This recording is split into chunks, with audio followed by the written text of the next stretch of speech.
Let me welcome you all to our webinar where we're super privileged to have the Chief Operating Officer of Loopit, a sort of up and coming tech innovator startup in Australia. And they're going to be talking about the journey that they went on to modernize their support platform. So super lucky to be hearing from somebody who's got the scars in their back and they've gone through the process of doing it and implementing and modernizing from what they had into DevRev. So really the hope for this webinar is that you'll really get to learn and take something away that is useful for you to take back to your business out of this discussion. So from an agenda standpoint, what we're going to do is I'll give a quick overview of DevRev, and then we'll have a fireside chat with Jeremy, and then Steve is going to go through a demo. So I'll just quickly introduce all the people on the call. Jeremy, I won't introduce you because I don't want to steal your thunder. I'll get you to introduce yourself, but Jeremy is definitely the COO of Loopit. So my name is Richard. I head up Australia, New Zealand for DevRev. Steve heads up our solutions engineering organization across Australia, New Zealand. So all the people that help you really understand the problems that you got and if DevRev can really help you. And we've got Jeremy who's going to be taking you through like a customer experience of implementing DevRev there as well. So why don't I start by giving you first of an overview of DevRev, and then we'll get into the meat of the conversation with Jeremy. So fundamentally, fundamentally, DevRev is a platform that is really disrupting the way that we're building and supporting software across organizations today. So the way that most organizations are building and supporting software, there's multiple systems. So you might be using Jira for your engineering work management. You might be using a Zendesk or a Freshdesk or a Salesforce Service Cloud for your support use cases. And then from a customer CRM and sales and account management standpoint, you might be using a HubSpot or a Salesforce standpoint. And then from a product standpoint, you might be using some other tool it could be like an AHA or a product board, or you might be, God forbid, using something like Notion or describing your product and your product roadmaps even in Excel. So what we've sort of trying to do is, and what we do is in the name of what we do, is DevRev.ai, is we're looking to integrate product development. So think of dev, engineering, product design, and Rev, customer support, customer success, sales, DevRev, in a unified platform underpinned by AI. So that's the DevRev.ai. And really looking to bridge the gap between developers and customers, ensuring that every product and engineering decision is data-driven and customer-focused. So this conversation is really about support and supporting our customers. So some of the problems that we'll hear that DevRev looks to help organizations with customer support is that customers are struggling to get answers on their own, or support teams are worn out from doing monotonous tasks over and over, or you're struggling to get insights out of all those support conversations and drive a product-driven roadmap from the voice of the customer as well. So there's some of the things what we do.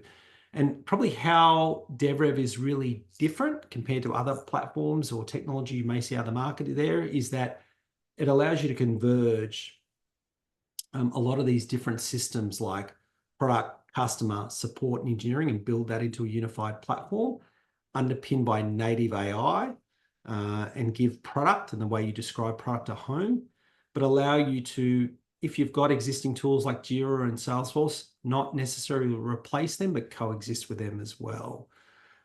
So that's really what DevRev does, and that's what we do and some of the problems we solve. Maybe what I can do is here is just quickly ask, for those on the call, and let me just quickly check. Maybe we've got a few other people now. Maybe Hashida, we might pull up the poll. I'll quickly poll the audience. The first question I'll ask you is, who is on the dev side right? Like dev is basically you're responsible for engineering, product, coding, building the product. Who is on the rev side? That's customer support, customer success, sales, or you're balancing both or other. So maybe if you just want to click that there, and we might get Harshita to take us up through. I'm going to click rev for me and submit that. So the poll is up, Richard. We've got 8 answers and still counting. Great, perfect. Are you going to share the poll results, Harshita, now? Okay, Yes. perfect. Closing in 5 seconds. I Great. think we I'm got glad 9 out of 10 votes. Perfect. I'm glad we did a dress rehearsal prior, Harshita. That's great. Thank you. Okay, so Daniel, I'm looking for your answer, mate. I've got my eye on you, mate. You're the only one with the camera on. Well done. Good job.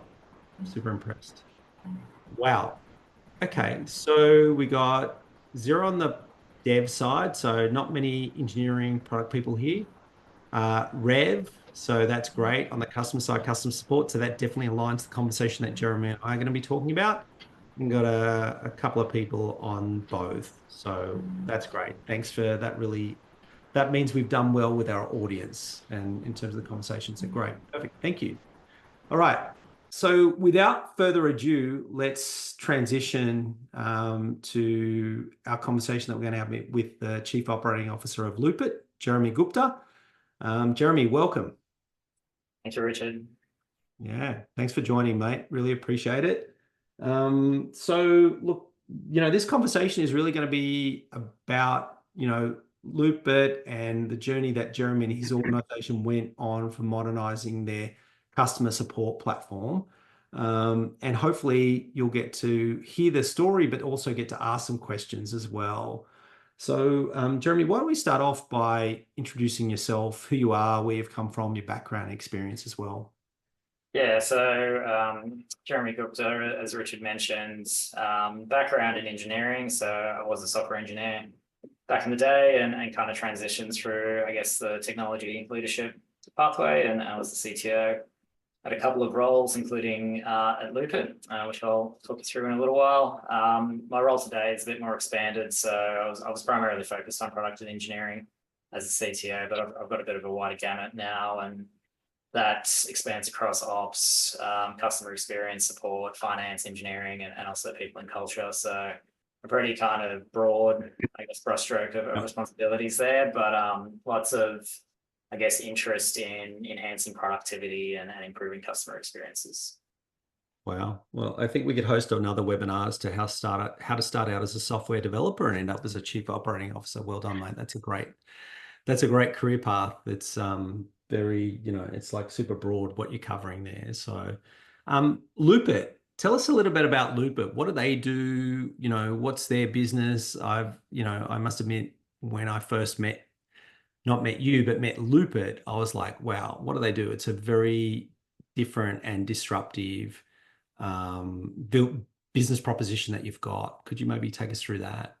Yeah. So we're a software as a service platform, primarily in the B2B space in automotive. At a high level, Loopit, the software platform, enables automotive businesses to utilize their assets more intelligently. And that could be through rental, that could be through car subscription or asset subscription, and also aspects of fleet management. And it was kind of born about 5 years ago out of the concept of automotive assets no longer being, or in the future, maybe not needing to be owned, but I guess more simply accessed.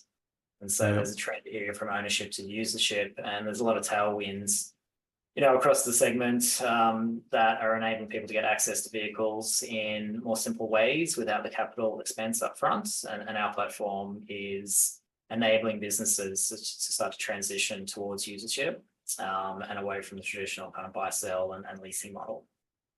Wow. So it's like today, in the old days, most people go, I need a car, I'd buy a car myself, right? And then the other end of the spectrum is I've got to get from point A to point B, which is like get an Uber or a Grab or something like that if you're in Asia.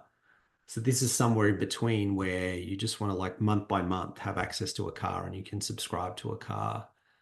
Yeah, it's somewhere between, short-term car rental and traditional leasing, which is usually across the spectrum of years. All kinds of different customer segments. You might have workers that are in a country for 6 months, or students who need a vehicle for 6 months, or you're in a country for 1 month and you're not liking the rental market. It's super. It's of interest to businesses as well. They want a flexible pool of vehicles to access. So small to medium businesses. They don't want to lease those vehicles and take on the financial ownership and the balloon payments that come with traditional leasing. And so subscription is access to a vehicle. The kind of the end spectrum is, the Tesla vision, which is full self-driving and vehicles kind of being autonomous and taking you from A to B. At that point, you may not necessarily need to own the vehicle. You could on demand call a vehicle and it can drive you from A to B, and you can avoid that capital expense and all the overheads that go with owning a vehicle. Can't wait for that day, let me tell you. I imagine one of the tailwinds is EV, right? Assuming EV must be a massive tailwind for your business. What are the markets? I was going to say a really strong correlation, and it's a really good point, between electric vehicles and subscription. So it's like a long-term test drive for EV intenders who are trying to get over range anxiety and lifestyle, I guess, conversations around whether the EV can support their family lifestyle or individual lifestyle. So a really strong correlation between EV uptake and subscription as the mode of accessing it. Got it. And so your different market segments, like are you who typically uses a product, a service like Loopit? Like who do you focus on? Yeah, we've got a few, I guess, kind of, let's call them ideal customer profiles. And typically we go to where the fleets are, so businesses that own or have access to a large set of assets, and they can be car manufacturers. So we've got Porsche in America, for example, which is a large customer of ours, and they have a program called Porsche Drive, which they operate nationally in the US market, which we power. We've got large rental businesses, so Six, for example, in New Zealand. They have a large fleet of vehicles. They put some of them out on rental, they put some of them out on subscription, and they can kind of gravitate to where the demand is coming from, both from businesses and consumers. And then we've got, upstarts like pure play businesses. So like AGL in Australia, for example, they've incubated the AGL EV subscriptions program. And so they put out electric vehicles alongside their energy programs, and we provide the software that enables them to offer that to market. And then probably lastly, just with where the fleets are, traditional car dealerships obviously have access to fleets and they're looking at ways to utilize their assets. They're probably, let's call them slightly the laggards in terms of adoption of subscription. It's just not their core focus, while they can buy and sell and lease and finance vehicles out. But as, used car margins compress and usership starts to pick up, for them to maintain margins and revenue, they really need to start looking at diversifying, and subscription is something that would be of immense interest to them. Yeah, and definitely a totally different business model that they've been exposed to today. It's almost a new line of business where you can subscribe some of your assets out there. That's amazing. Great. Love it. So, all right. So you and I have known one another for a little while. Tell us a little bit about like when we first started talking about Loopit and, modernizing your support environment for your customers. Maybe we could just pivot. I didn't ask you, but like, who are the typical people that would use Loopit? Like, who are the personas in those different market segments that would use it? Like, are they tech savvy or are they non-tech? You got a very diverse, like what type of customers would be saying, hey, I need help, please, Jeremy, help me out. Like, who would that be? Yeah, it's quite diverse across the different customer profiles. If you were to pick out rental, for example, they are traditional software users. So they have rental software that enables them to run their business. And so using Loopit is typically a better experience for them. It's a more modern platform and more user-friendly. So they're quite light touch when it comes to using the software. Right. Whereas car manufacturers, dealerships, more of the kind of businesses that are used to phone support and, on-prem account managers and things like that, they're typically default to ask somebody. Yeah, default to wanting to ask somebody or pick up the phone. Whereas, self-servicing that kind of information or, searching knowledge base and things like that is a little bit foreign to them. So there's a bit of a change management piece there. Wow, you see, you got a very diverse set of users, right? Some rentals which are sophisticated, right down to dealerships were probably more laggards. So, okay. So tell us, like, what was the problem? Why did you like start like thinking about modernizing support? What were the core like one or two problems that really made you look at this? Yeah, I think scale was, in essence, one of the challenges that we wanted to solve for. And by scale, I mean we operate in 3 different geographical areas, so Europe, North America, and ANZ. It can be challenging, obviously, to be responsive in a manner that is commensurable with the type of support that our customers would desire, with time zones and those kinds of things. We run a pretty lean team as well. So, we don't have dedicated support teams and, follow the sun models that are particularly sophisticated. So I guess the intent really was to enable us to scale a customer experience / support program, and to do it in a manner that was elegant and also customer friendly. All right, we just didn't want to direct people to a knowledge base and go and kind of search through some kind of lengthy article set and try and find your way through it. So we wanted to scale our customer support and experience program. We wanted to do it elegantly, and to do it, I think we've all talked about or seen AI, and we tested it with an existing support platform that's had some AI added to it. It wasn't really core to the platform. It was a bit of let's call it pixie dust sprinkled on top of it.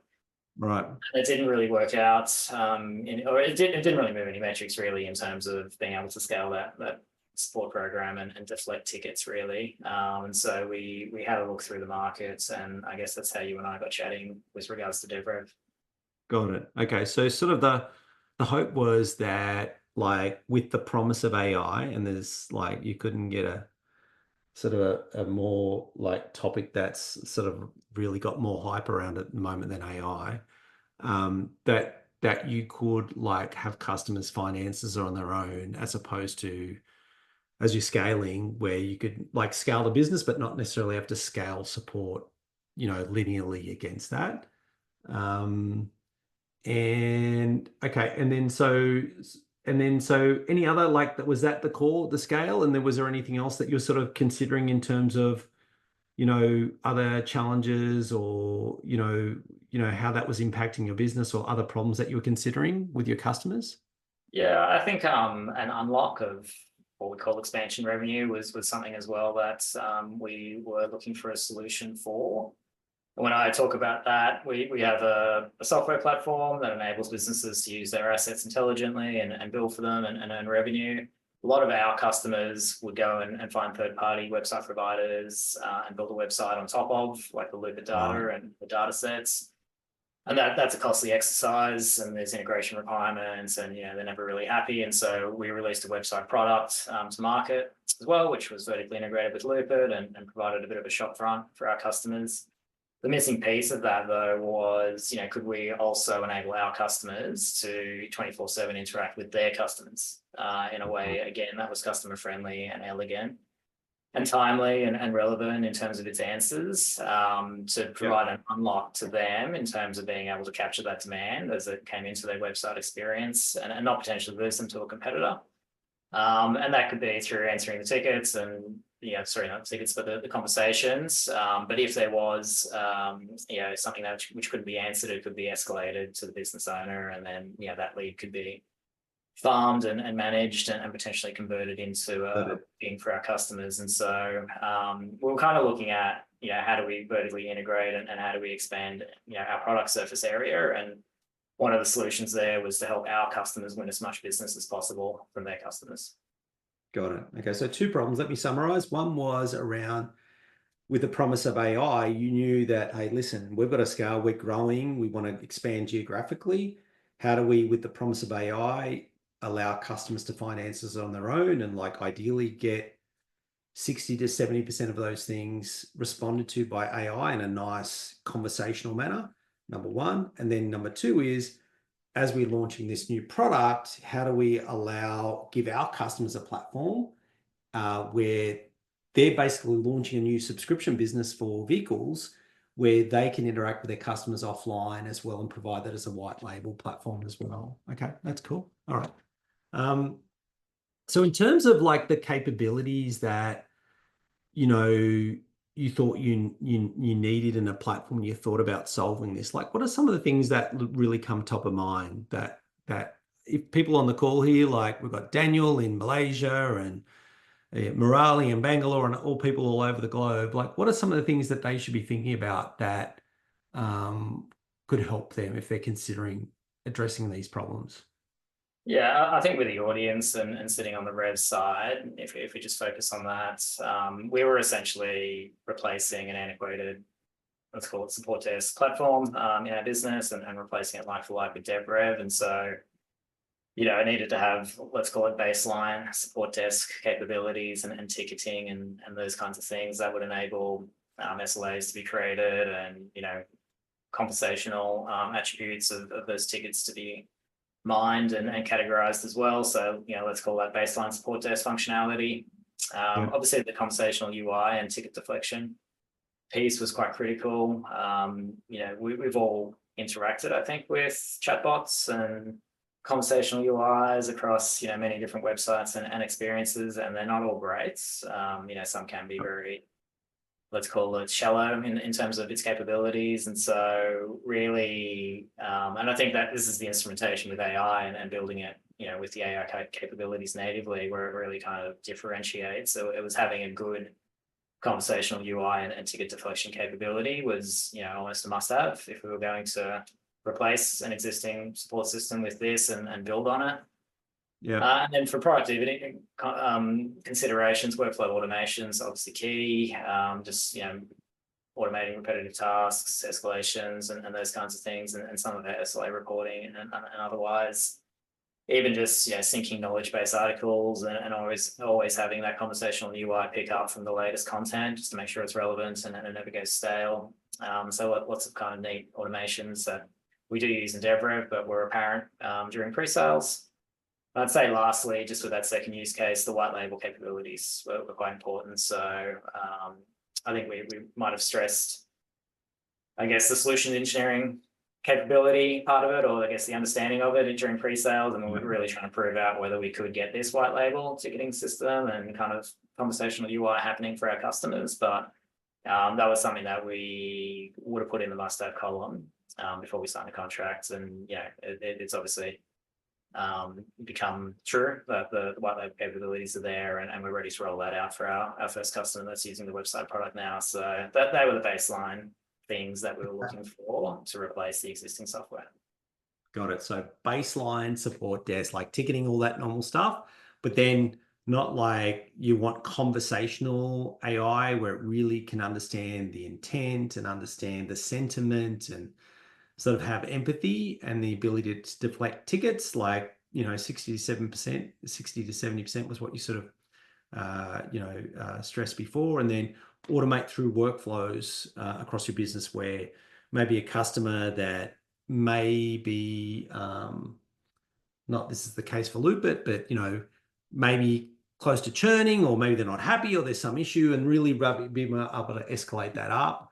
And then the ability to white label your B2B to X, where Porsche, for example, or somebody could have their own little support center and chatbot in your app as well. So that's great. Yeah. So, just on white label, I'd actually say that that's probably a differentiator in market, you know, for DevRev. You know, we did canvas across a number of different software platforms to operate in support desk customer experience, and like a lot of them just couldn't do it, like full stop. So, you know, having not just a lot of those hygiene aspects catered for in DevRev, but also the expansion opportunity with white labeling was for our kind of use case was very key, and DevRev was pretty much any business that could offer that.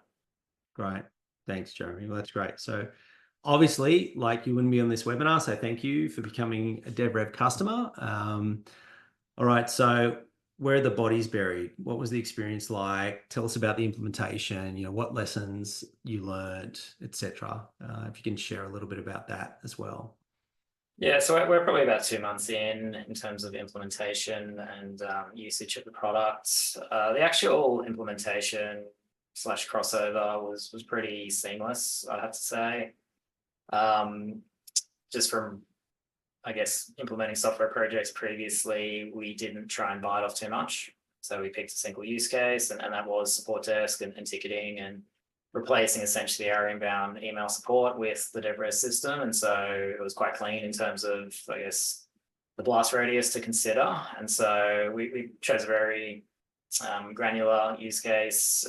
We sized that up, and then we replaced essentially what was Freshdesk as our ticketing system and support desk mechanism with DevRev, and literally kind of flipped the switch overnight. And so we had a lot of assistance, primarily due to the integrations that DevRev offered, to really do a hard cutover and not lose any of the data that was present in our previous system. And so they have a Freshdesk integrator, or DevRev has a Freshdesk integrator. And so we picked up all those historical tickets and information and contextual customer conversations. We were able to put them into DevRev so that we didn't lose any of that overnight, which was fantastic.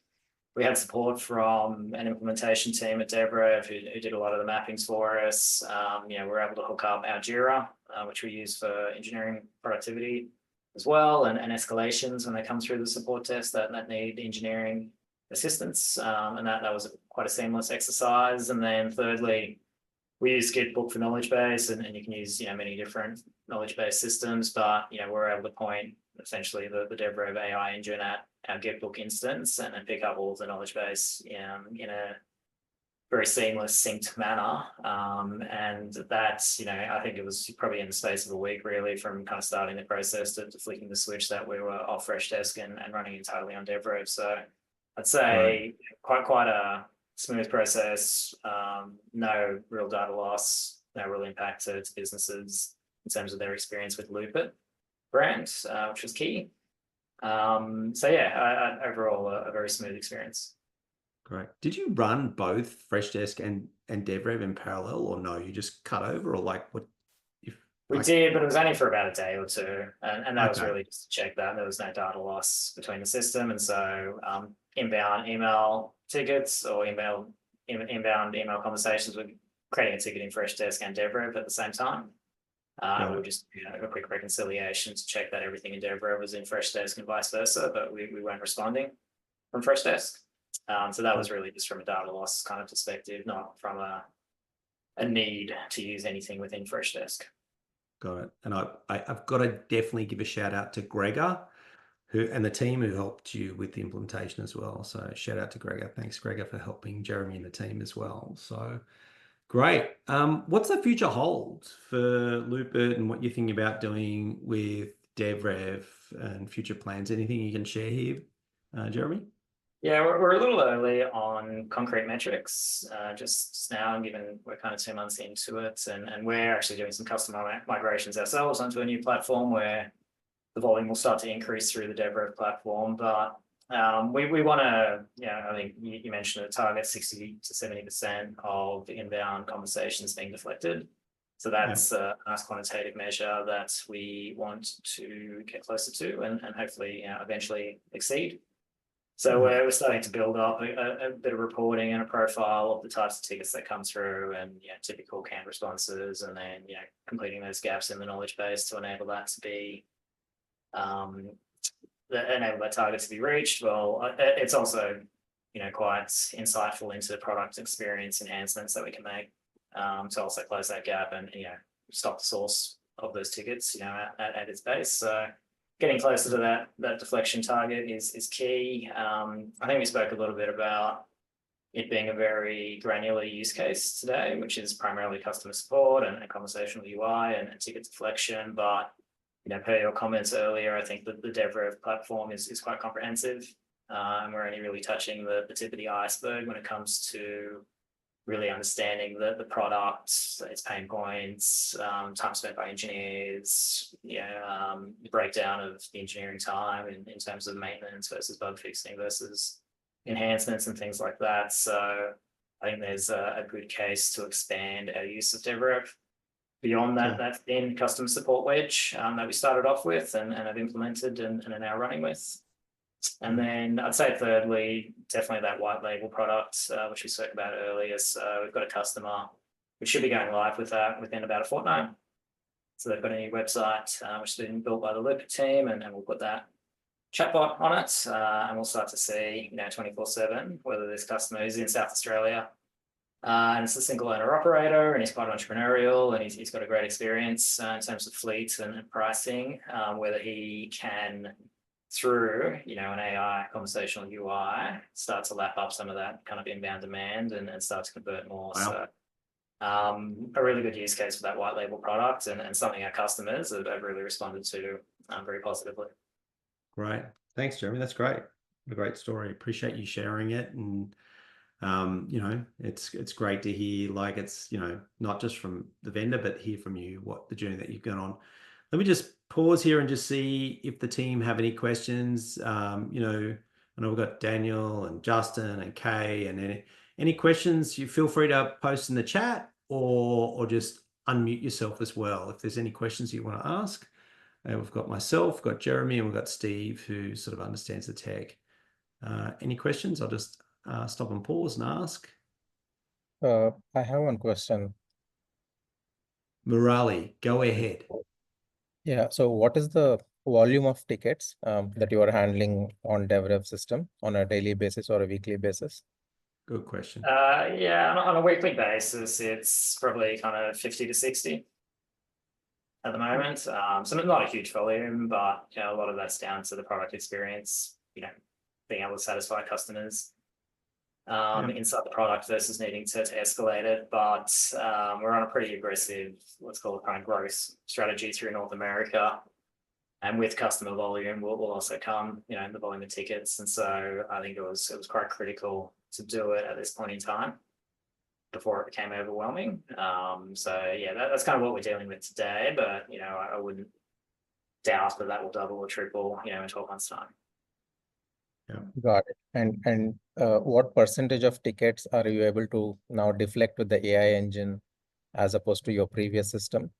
I haven't got the full stats on that. It's still a bit early, and we're actually doing a migration as well. And so we're not deflecting tickets from the old platform. We're just doing it on the new platform. So it's a little bit murky, which is why I said we just need to kind of get through some migrations, and then we'll get a cleaner idea of how we're progressing versus the 60 to 70% target. But on the previous support desk platform, we could deflect basically nothing.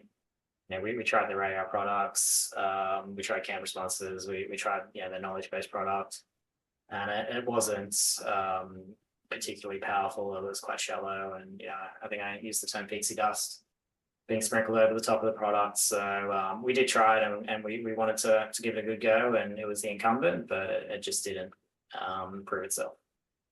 Got it. Great. Thanks, Murali. Thank you. I think Manish has got a question. Please, can you walk us through the change management process, sort of in terms of how, I guess you're the COO. Did you just tell everybody that you're doing this, Jeremy, and that was it? That was the change management process? How did it work there? So smaller teams, so not particularly cumbersome in terms of stakeholders and manage them and change management processes, but the team knew, the management team knew we were looking to replace the support desk software for a period of time. They knew about our future plans to enable us to do the white label product and to scale a bit more gracefully and elegantly in terms of our customer experience across time zones. And so, the business case per se was well known. The vendor selection piece then was, a smaller subset of the team. Myself, a lady in operations called Adeline, and our head of engineering, Richard.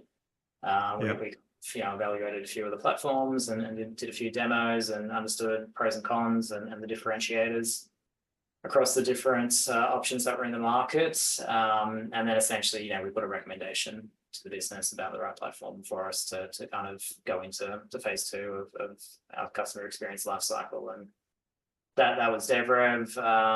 In terms of the experience, nothing went wrong really, which is a good sign of implementation and of the DevRev platform doing what it needed to do.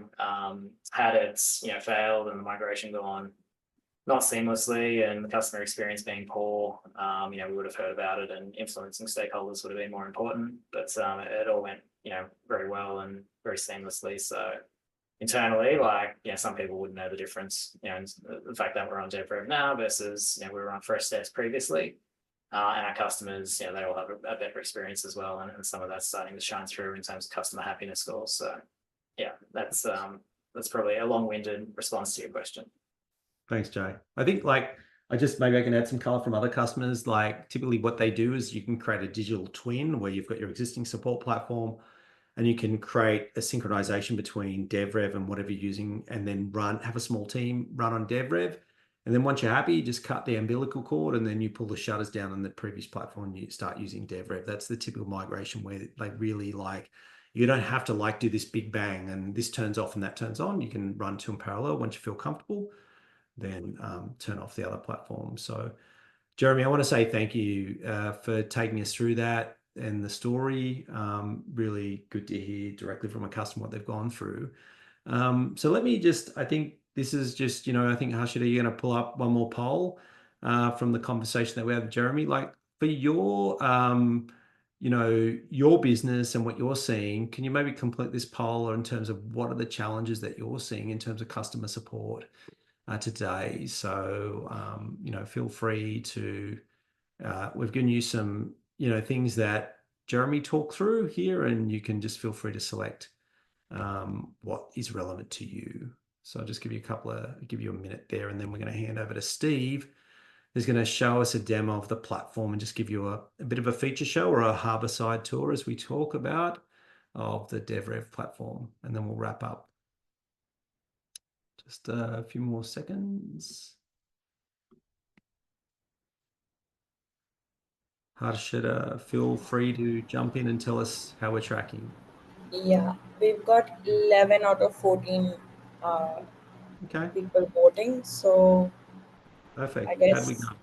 Yeah, I'm sharing the results. Okay. Perfect. So, wow. Okay. So Steve, this gives you a view of what to focus in the demonstration, that a third of them customers can't find answers. 64%, these poor support members are doing just monotonous tasks over and over, and then struggling to get insights, I guess. Wow. So it was multiple choice, multiple. You could select multiple here because it's more than 100% when I add that up.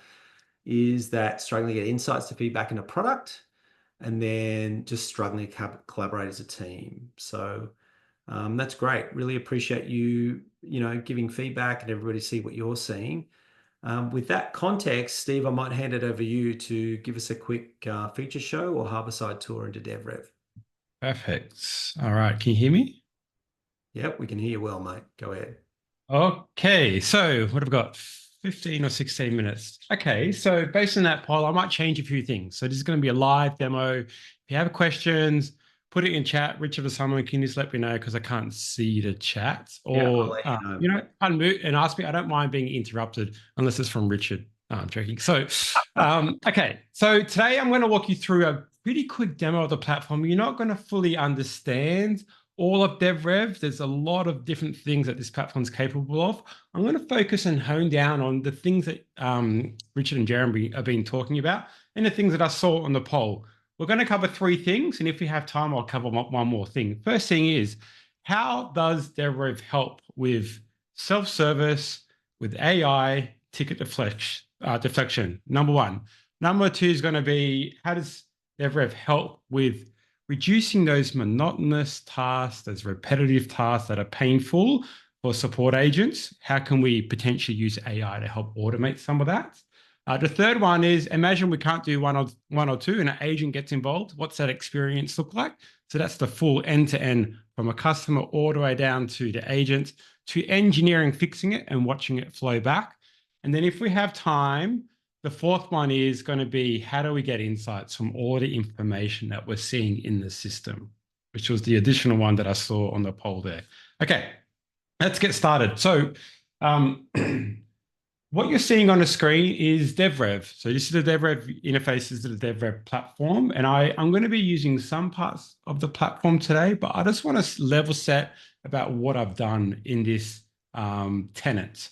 This tenant is set up with, think of it as a fake accounting SaaS business. And what I've done is I've pointed DevRev at another SaaS accounting business articles, and I've imported those articles and I said to DevRev, learn about SaaS accounting.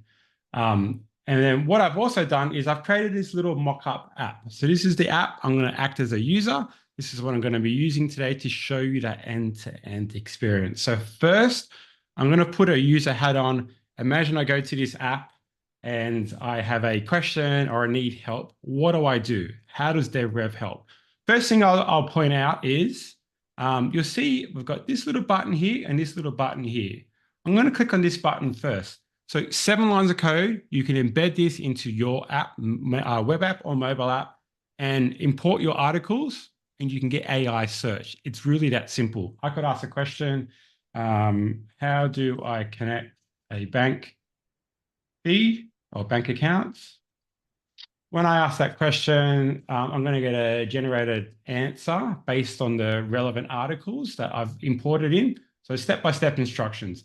Super quick, super simple. Of course, I can go to the articles as well, but literally, you can get started now. This is free. 7 lines of code, imported articles, 1 click, get Gen AI search and answers on your documentation site or within your app.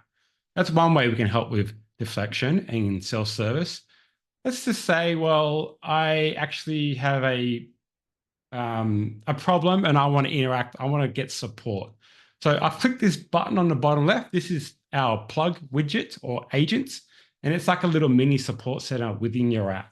I'm going to say, I want to send a message. I want to talk to someone. I need help. I've got a problem. What is that problem? You'll see how I've got this balance here is different to this balance. I don't know why. Why is that? I can ask the question. My Westpac bank balance is different to my statement balance. So let me ask that question. Generally, most other systems, you'll get a support agent will come on and start that conversation, maybe ask you some questions. However, first thing you've seen is our AI agent has responded and it says, hold on, you've got 2 Westpacs. What one are you talking about? How did it do that? Right? No humans involved yet. If I go over to here, you can see I've got this mock API, account feeds and list. So our AI has called the API for this user's account to understand what accounts they have. How did it do that? So I told DevRev to import the articles. I also told it, here's 4 APIs. Here's the input. Here's the output. Here's what it does. You determine when you feel like you need to use that. So there's no workflow here. So because I asked this question, looking for a bank balance, it's like, hold on, I need to understand what account you have. So it called that API. It's not like an if, this, else statement. This AI has been trained with skills, and one of those skills is how to use and leverage your own APIs. So let's continue this flow. So I'm going to say it's the Westpac transaction account, and I'll copy because I'm faster than typing. Okay, so now it's going to have a look at that account, and let's see what it responds with. So the AI knows how to call the APIs, Steve, is what it's doing. It's just like calling, getting answers, right? Searching for that. The AI understands the API, the intent of the API, the inputs and outputs, and it uses that as a core skill to say, when I'm seeing something happen and maybe I need to access that, it'll just call it. Call the API. I'm not configuring it. I'm not saying if someone says this, then call the API. Then if they say this, then call this, right? It's not configured that way. So, so here you see the Westpac transaction feed is currently active. There's no active disruptions reported. The last sync was a week ago. Ensure that the data's up to date. Do you want me to refresh that feed for you? So yes, again, it called those APIs to get the status. You see it's calling the refresh feed now. No humans involved yet. This could be a password reset flow, simple flow, right? It could be anything that you think that you do repeatedly, where you've got to ask lots of questions when a customer check things. Potentially, we could automate that entire flow for you. So, said, okay, it's being refreshed. Thanks, but the balance is still incorrect. I don't know why I said thanks to an AI, but that's just the way I generally respond. So let's see what it comes back with. I do that to GPT all the time, mate. So it said, okay, cool. Well, actually, you know, I've detected you've got some unreconciled transactions. Maybe that's the cause of it. So let me just go reconcile. You see that the balance popped up there a little bit, but it hasn't resolved it. So it's saying if the problem persists, you need further assistance, I can create a support ticket for you. I'm just going, yeah, create the support ticket for me. I want to talk to someone. You could change that to say, do you want to talk to an agent or whatever it is that you feel like is the appropriate sort of response for your business. So straight away, it's created a ticket. It's letting me know it's created a ticket. I can monitor and track that ticket from here. And now this is where I'm going to pause from an end user. But just to recap what you saw, DevRev, point out your articles, learn, couple of clicks, 7 lines of code, AI search on your website, generative AI responses to self-service.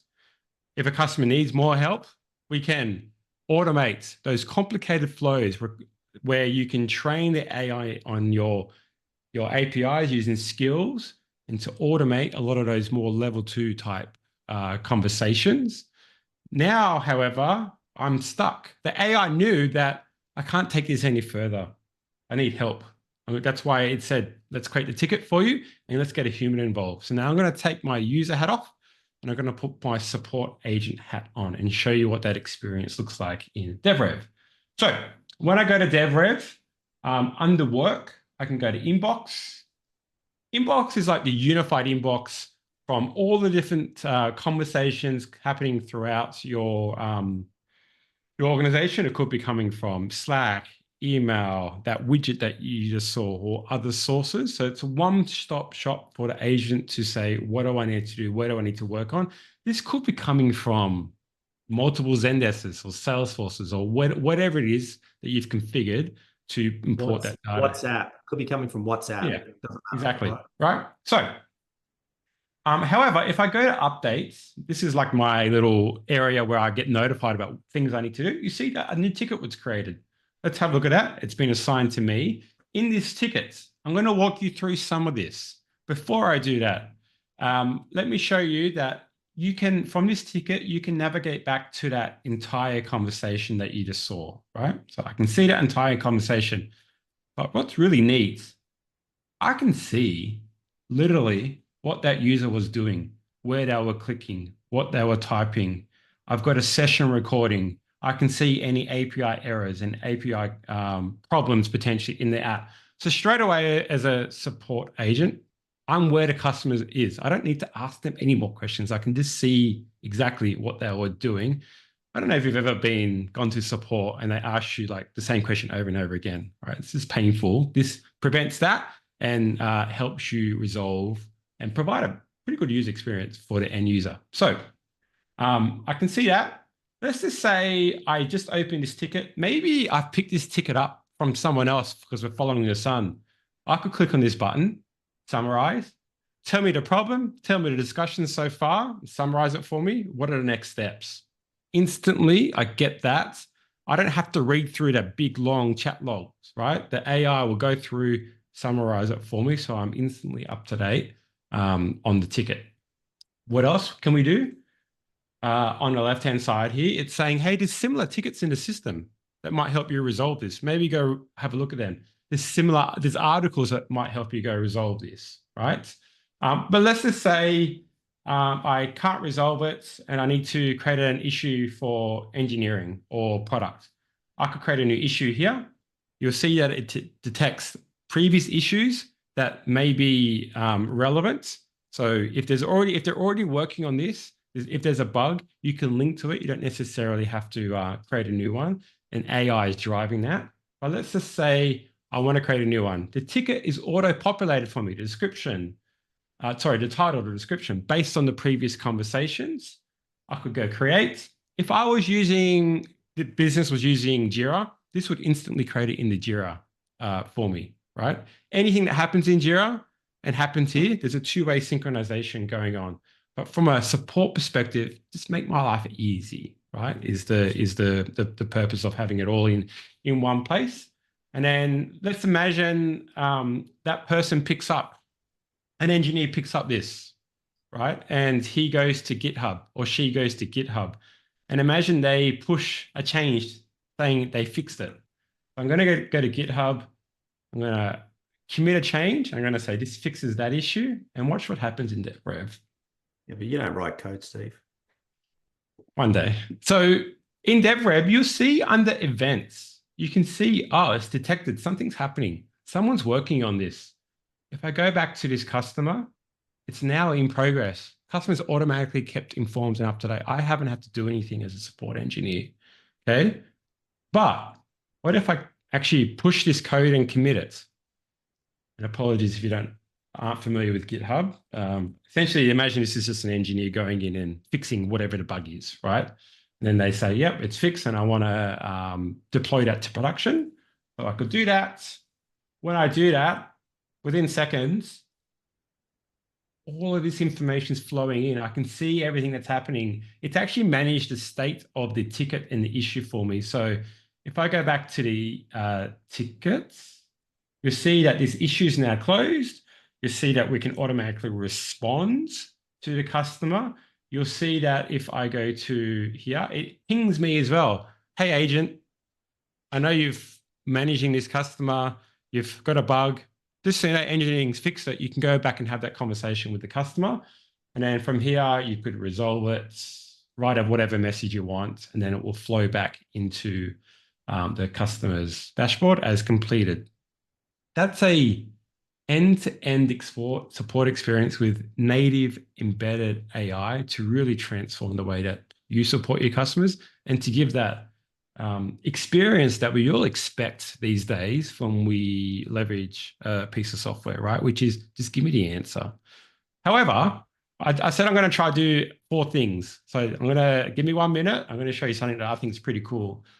I've worked support before, and I've always found it painful to get a voice to products. Like we're seeing this happen over and over again. Just fix this part of the product. It's a bug, and then products focused on other things, right? Like new things for the business, etc. And it's hard because there's a sea of tickets. But how do you summarize this? How do you provide the evidence to product and engineering? This is what we're seeing. We make it really, really easy. I can click on Smart Cluster, take 600 tickets, read every single ticket, understand the intent, what is in it, what is the sentiment, and then categorize them into buckets that I can do something with, right? This is now what, 15 or so buckets. And you'll see this bucket has sub buckets. So I can click on any one of these. I can say all these tickets is the similar problem, right? I could provide this to products now if I wanted to, right? Products. I know a lot of you folks aren't from product, but products could go in here and create the enhancement straight from DevRev. We automatically write the requirements document for you, right? We tell you what is the impact if you do this, what is the revenue impact to the business, et cetera, et cetera. So that's one way that the platform can help you have a seat at the table with when product and engineering prioritize what to work on next. Okay. I said I was going to cover 4. I didn't know if I had the time, but I think we made it with 1 minute to spare. 1 minute to spare, mate. 1 minute. Were there any questions, Richard? You know what? I was so enthralled with your demonstration, Steve. I wasn't watching the chat, but it looks like you did such a good job. There was no questions. So let me just wrap up. I want to say thank you to all you guys. Time is super precious. So thanks for taking the time. We can't give that back to you. So hopefully you got some value, you learned. And let me say thank you to Jeremy. Thank you to Steve for taking the time, and Ashita for really putting this together. Hopefully you really got some value out of it. And most importantly, hopefully you can figure out, like, from this session, like how customers now can get answers on their own, and they can actually do some things with the support of AI. And that importantly, support teams don't have to be stuck doing monotonous tasks over and over. And then you can really grab some of those insights from the last piece, that Easter egg that Steve left us at the end, how you can get these insights and feed that back into product to build a data-driven product roadmap. So with that, it's 3 o'clock. We're all going to hop in the carriage and turn it to pumpkins. I want to thank everybody. Jeremy, thank you to you. Steve, thank you to you. Thanks to all you guys for joining, mate. Really appreciate it. It was a great time. Thanks again. See you guys. Thank you. Take care. Thank you, everyone. Thank you, guys. Speak to you soon. Yeah. Thank you, guys. Bye-bye.